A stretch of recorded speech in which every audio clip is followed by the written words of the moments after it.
Bonjour à tous et bienvenue. Voici les titres. Le 27 octobre 1987, une date que Koudougou a toujours en mémoire. La seule guerre qui a succédé à l'assassinat du président Thomas Sankara et ses 12 compagnons. Le lion était recherché. Des témoignages dans quelques instants. Le parti de Sanra Sérémé n'est plus de la majorité. Le Parti pour la démocratie et le changement, PDC, rejoint maintenant l'opposition politique. Dans ce journal, on vous donne les raisons de ce changement avancé par son président, Fadel Abdoul Aziz Sérémé. Qui sont les nominés de la 20e édition des Koundé? Le comité d'organisation a dévoilé la sélection. On y trouve 15 catégories et dans chaque catégorie, 5 artistes sont en compétition. Des détails dans quelques instants. En plein procès Thomas Sankara, les habitants de Koudougou se souviennent des événements du 27 octobre 1987. 34 ans après, les traces de l'anéantissement du bataillon d'intervention aéroporté BIA sont indélébiles et les témoignages toujours vivants. Rappel historique de la seule guerre qui a suivi l'assassinat du président Thomas Sankara. Soumaïla Rabou. Quand le capitaine Blaise Compaoré prend le pouvoir le 19 octobre 1987 à Ouagadougou, il n'obtient pas tout de suite le ralliement de Koudougou. Koudougou était alors symbolisé par le fameux BIA du capitaine Boukari Kaboré dit le Lion, le bataillon d'intervention aéroporté. Des tractations s'engagent à travers des médiateurs comme Alain Zoubga, Émile Gouba, Henri Zongo et Laurent Sedgo. Plus tard, Herman Yamerou est entré en jeu, mais en vain. C'est ainsi qu'au matin du 27 octobre 1987, plusieurs unités venues de Ouagadougou et conduites par Alain Bonkian, Laurent Sedgo, avec entre autres Gaspard Somé, ont encerclé Koudougou. Des témoins en parlent encore aujourd'hui.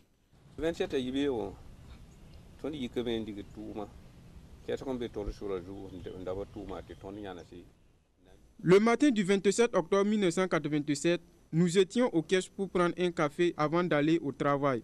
Dès 6h30, il y a eu le premier coup de feu. Nous avons tout fui, surtout qu'il se disait déjà que les militaires devaient attaquer Koudougou. Une fois au service, les tirs se sont intensifiés. Les militaires arrivés de Ouagadougou ont occupé le camp du BIA. Mais il n'y avait pas d'électricité. Ils ont donc demandé de réparer. Mais les tirs se sont intensifiés et nous avons fui pour nous abriter. Après, ils sont revenus nous chercher avec des gendarmes pour rétablir l'électricité. Et ils nous ont dit qu'ils cherchaient le lion, mais qu'ils avaient besoin d'électricité pour informer Ouagadougou qu'ils ont pris Koudougou. Ils cherchaient donc les officiers du BIA. Après, nous avons appris qu'ils ont mis la main sur Kéré et ses hommes.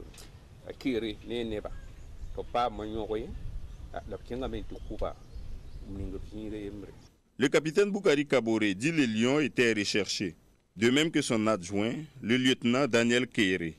Selon les récits de Boukari Kaboré dit le Lion, le 27 octobre, seul un civil a été tué.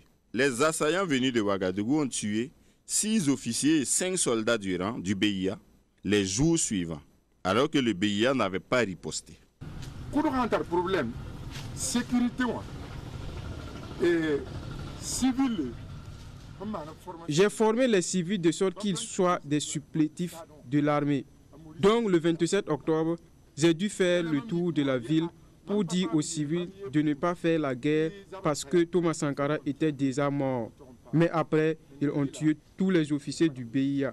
Les 2 qui sont en vie sont Salfo Kaboré et Boukari Kaboré dit le Lion. Officier même pas. Il y a Salfo, il y a Boukari. Selon toujours le récit du Lion, les hommes de Blaise Compaoré ont jeté les corps à la périphérie de la ville de Koudougou. Quelques jours plus tard, la population de Koudougou a couvert les corps de terre. Il a fallu attendre l'affaire Norbert Zongo en 1998-1999 pour qu'une dalle soit érigée pour symboliser le site du charnier d'octobre 1987. Le Lion, lui, dit avoir quitté Koudougou le 1er novembre 1987. Toujours dans le cadre du procès Thomas Sankara, hier, un premier accusé a été appelé à la barre. Le parquet et les avocats de la partie civile estiment que l'accusé Yamba Élisée Ilboudo peut en dire plus, mais se retient. Ce soldat de première classe a déjà reconnu les faits de complicité, d'atteinte à la sûreté de l'État et d'assassinat. Sibli Nakemse, à ce sujet, a recueilli les avis de quelques avocats. Suivez plutôt. Avant de suspendre l'audience, le tribunal militaire a accordé la liberté provisoire aux 11 accusés dans l'affaire Thomas Sankara. Le général Gilbert Diendéré, condamné, fait exception à la demande de la défense. L'avocat de la famille Sankara, maître Ferdinand Zepa, trouve que Élisée Yamba Ilboudo, le premier accusé, est le seul qui a dit beaucoup de choses, permettant ainsi au dossier d'avancer. C'est d'ailleurs Élisée Ilboudo qui décrit le mode opératoire du commando. Mais aujourd'hui, il semble être muet face à un certain nombre de questions relatives au général Gilbert Diendéré. C'est lui qui décrit où ils sont partis, d'où ils sont partis, où ils sont arrivés et comment les faits sont produits. Il avait dit un certain nombre de choses devant le juge d'instruction et vous vous êtes aperçu aujourd'hui qu'il avait un peu de trou de mémoire. On ne sait pas si c'était volontaire ou pas volontaire. Donc voilà un tout petit peu la situation dans laquelle on s'est trouvé. Le parquet a eu du mal à poser des questions, à obtenir des réponses. J'ai essayé à mon modeste niveau de l'amener à parler en le mettant en confiance. Mais vous avez vu que le personnage, il n'est pas facile. Il a certainement des pressions. Vous avez vu qu'il a exactement décrit comment ils sont partis. Mais quand on arrive au nom de Diendéré, qu'il a pourtant dit dans le dossier d'instruction qu'il avait vu au conseil avant les faits, aujourd'hui il dit qu'il ne se souvient pas s'il avait vu Diendéré, qu'il a mal à la tête, qu'il a eu un accident. Mais il se souvient de tout ce qui s'est passé ce jour-là. Mais quand il faut prononcer le nom de Diendéré, il dit qu'il n'a pas le souvenir. Voilà un tout petit peu la difficulté dans laquelle on est aujourd'hui. Mais il a parlé. Mais maître Ferdinand Zepa ne désespère pas de ce procès. Il ne fait que commencer.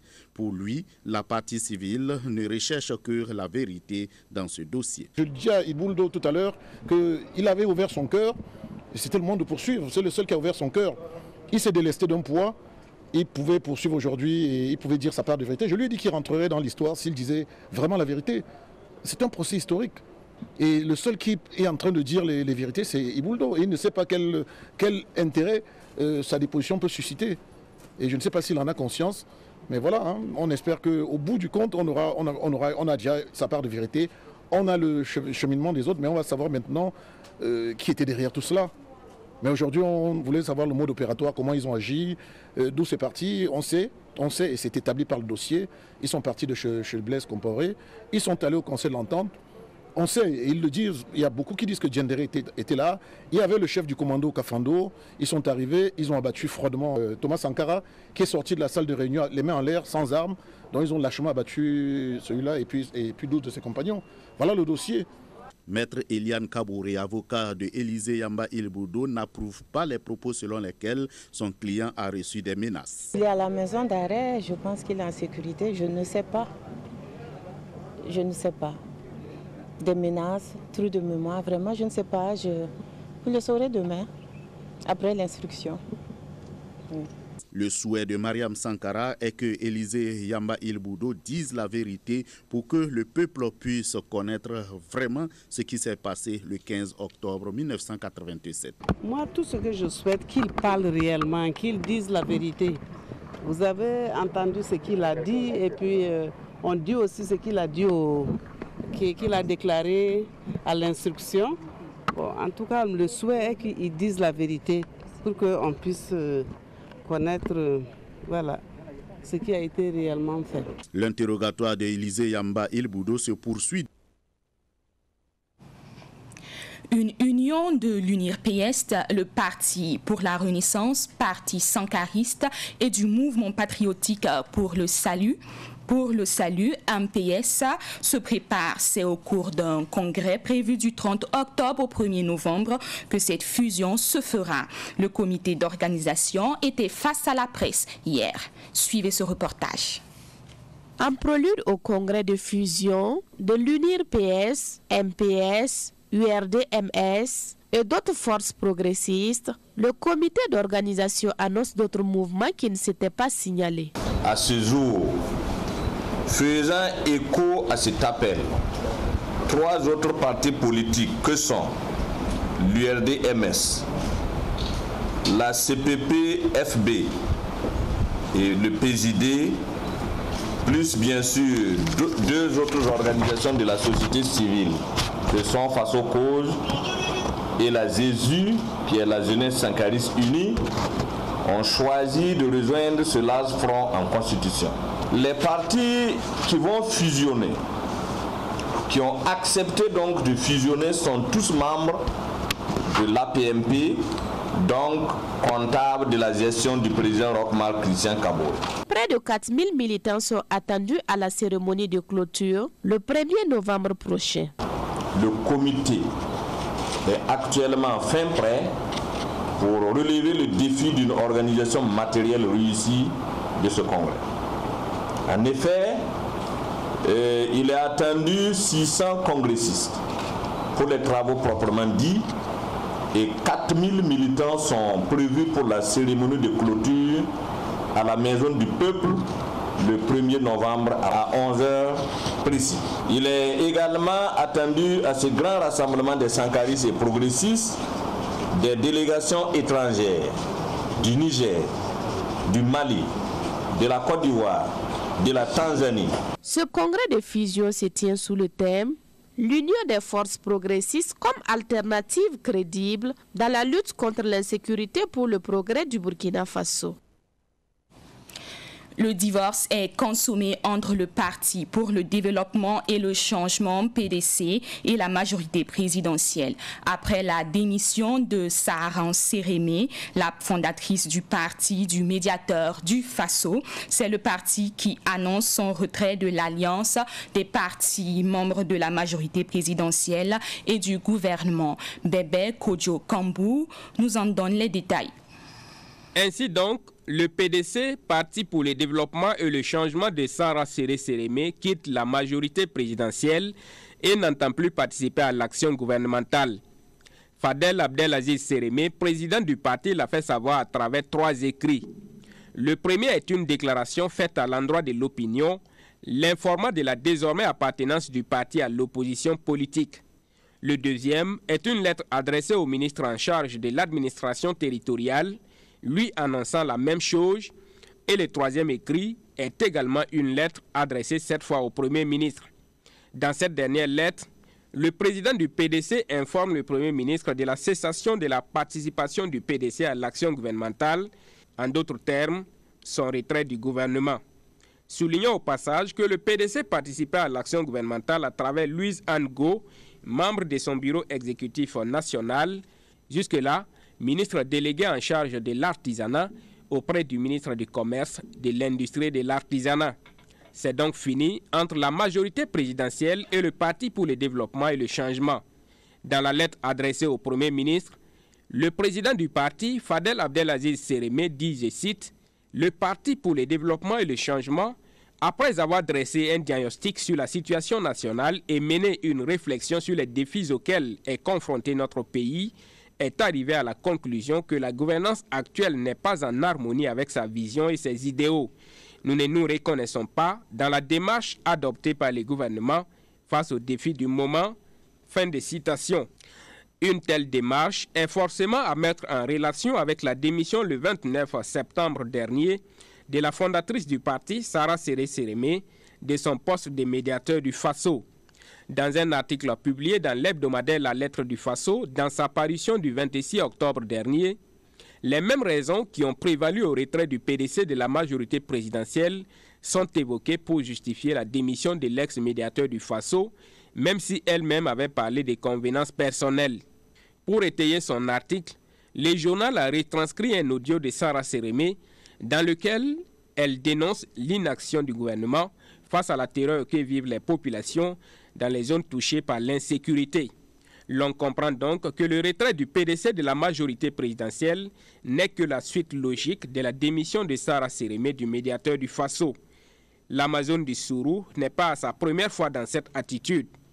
L'on se rappelle que le 25 septembre 2012, Sara Séré Sérémé, députée à l'époque, avait claqué la porte du CDP de Blaise Compaoré avant que le trio fondateur du MPP, Roch Salif Simon, ne suive plus tard. L'histoire retiendra que quand Sarah Séré-Sérémé n'est pas d'accord, elle dit non. Et venant d'une femme, c'est un caractère qu'admirent de nombreux observateurs. La gestion du personnel du privé au niveau de l'éducation connaît un tableau des plus sombres parmi les entreprises privées du Burkina Faso. C'est l'avis du syndicat national des travailleurs de l'éducation du privé et des enseignants non intégrés dans la fonction publique. Le syndicat s'est exprimé ce matin lors d'une conférence de presse à la Bourse du Travail. L'un des membres d'honneur du syndicat était au micro de Daouda Yameogo. Un instituteur qui touche 30 000 francs, 40 000 francs dans une école privée, même si je ne vous le dis pas, vous savez que c'est une vie difficile que nous allons mener. Il y a aussi la question du test d'intégration. Vous savez qu'il y a 2 ans de cela, le test d'intégration n'était plus, j'allais dire, il ne lançait plus le test d'intégration. Pourtant, l'État nous a donné ces diplômes dans le but de nous recruter pour complément d'effectifs. Parce que le ministre nous avait dit au début, quand l'enseignement est passé au niveau supérieur, qu'ils allaient nous donner au moins 5 ans de sciences pour permettre à ceux-là qui ont le titre d'enseignement, ça veut dire le CAP, le CAP et les autorisations d'enseignement. Il y a d'autres également qui ont eu leur autorisation d'enseignement dans le privé sans passer dans des écoles de formation. Vous avez dit que vous allez leur donner 5 ans. Nous voulons que les 5 ans-là soient respectés et peut-être même voir plus que ça. Parce que si vous allez recruter 1000, 5 ans, ça sera 5000. Nous avons 30 000, voire 40 000. Donc, c'est pour cela, nous voulons que l'État, en tout cas, revoie ce cas. Nous les demandons, nous les supplions de regarder leurs enfants qui sont en train de souffrir. Et j'allais terminer pour dire que ils n'ont qu'à essayer de voir les fondateurs des écoles privées. Nous allons quand même indexer certains fondateurs qui nous utilisent pour avoir de l'argent. Quand vous ouvrez votre école, quand on les approche, ils nous disent que non, nous n'avons pas l'effectif. Ah mais, si vous ouvrez votre boutique et ça ne marche pas, qu'est-ce que vous faites? Il faut fermer. Vous avez ouvert votre école, vous avez 100 élèves. Les frais d'exploiter, c'est 22 000, 30 000 francs. Vous prenez 6 enseignants, vous voulez qu'ils viennent toucher 15 000, 20 000, 30 000 francs. Si ça ne va pas, qu'ils ferment. La police nationale a saisi plus de 3000 bidons d'huile de vidange contrefaite. Elle a ainsi mis un terme aux activités d'un réseau de présumés délinquants dans la ville de Ouagadougou. Ces derniers s'adonnaient à la contrefaçon, à l'importation illicite et à la commercialisation frauduleuse de produits lubrifiants des marques Total, Shell et Général. Ces produits contrefaits proviennent de 5C auprès d'un commerçant qui les importe d'un pays étrangers. Parlons culture à présent. Les nominés de la 20e édition des Koundé sont connus. Leurs noms ont été dévoilés hier lors d'une conférence de presse à Ouagadougou. Amadou Ouedraogo dans ce reportage. Sur plus de 1000 œuvres musicales sorties et diffusées entre le 1er mars 2019 et le 28 février 2021, ce sont celles des artistes Amzi, Sisbi, Des Altino, Don Sharp Debatoro et Dimilo le Chanceux qui ont convaincu le comité de sélection. Et pour être nominé Koundé d'or, il faut être auteur d'au moins 2 albums. L'album doit être d'une bonne qualité technique et artistique. On a exigé à ce que ceux qui compétissent dans cette catégorie-là aient 2 albums. 2 albums, je pense que c'est pas évident parce que vous savez que ce qu'on voit très souvent, c'est beaucoup de singles que les artistes font.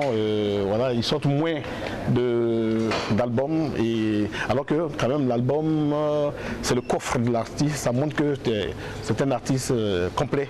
Quant à l'absence de la gente féminine sur la liste des nominés pour le Koundé d'or, Bouraïma Djiga, commissaire de sélection, donne des explications. On a dit meilleur artiste burkinabé de l'année, que ce soit femme ou homme.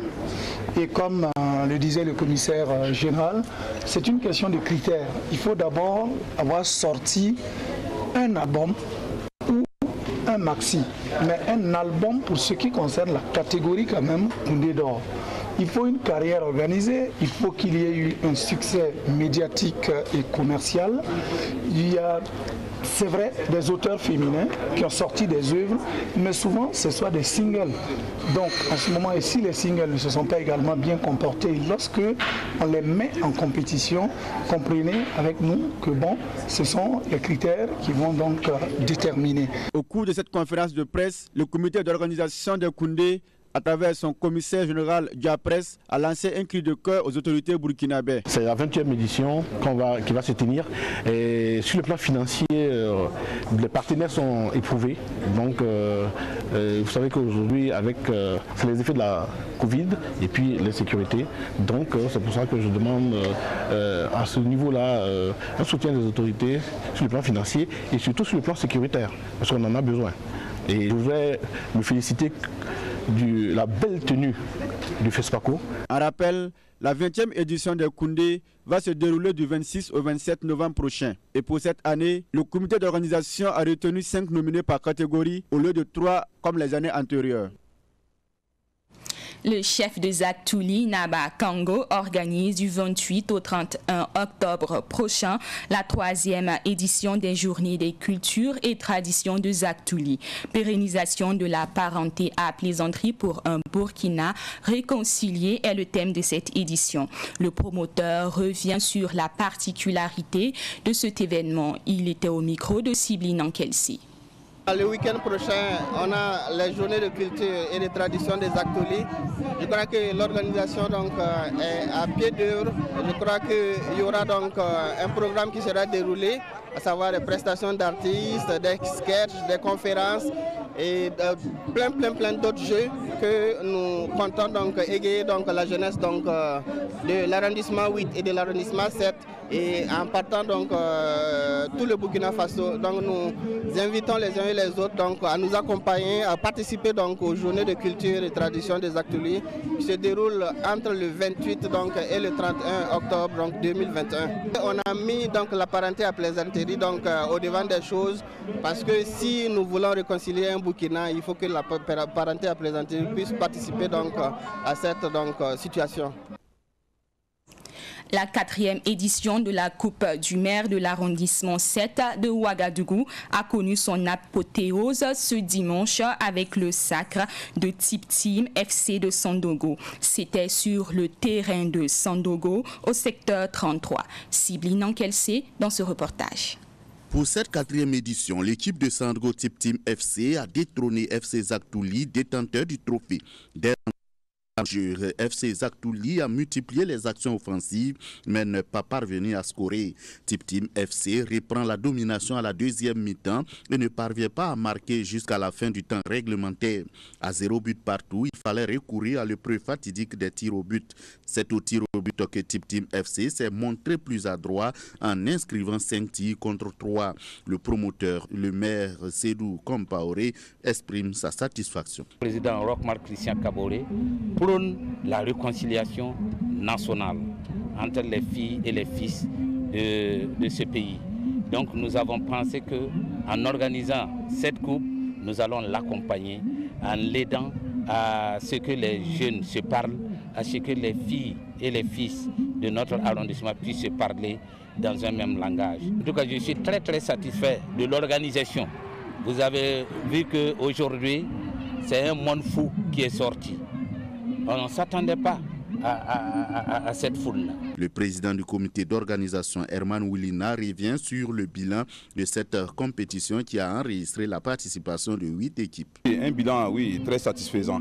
Parce que durant le tournoi, on n'a pas enregistré vraiment des dégâts. Tous les matchs que nous avons organisés, que nous avons vraiment vus sur le terrain, vraiment, on est très satisfait. L'émotion était au rendez-vous. Les perdants, les joueurs de Zaktouli, ont reçu les encouragements du chef de Zaktouli, Naba Kango. Donc on est très heureux pour la prestation qu'on a vue et c'est à l'ensemble donc de la jeunesse de l'arrondissement 7 qu'on dédie donc cette coupe-là parce que c'est une coupe qui s'est jouée dans le calme et dans la cohésion et nous espérons que les années à venir, l'œuvre puisse être perpétuée. L'équipe de Sandro victorieuse a reçu un jeu de maillot, un ballon, le trophée, plus une enveloppe de 100 000 francs CFA. L'équipe de Zaktouli, classée deuxième, s'est contentée d'un jeu de maillot, d'un ballon, plus une enveloppe de 75 000 francs CFA. Cette finale a mobilisé les populations des arrondissements 7, 6, 8 et 3. Les 3 provinces que constitue la région du Centre-Sud étaient présentes ce samedi à Manga. Objectif, prendre part à la 2e édition de la journée régionale des loisirs du Centre-Sud. Ruben Wilson Kojo.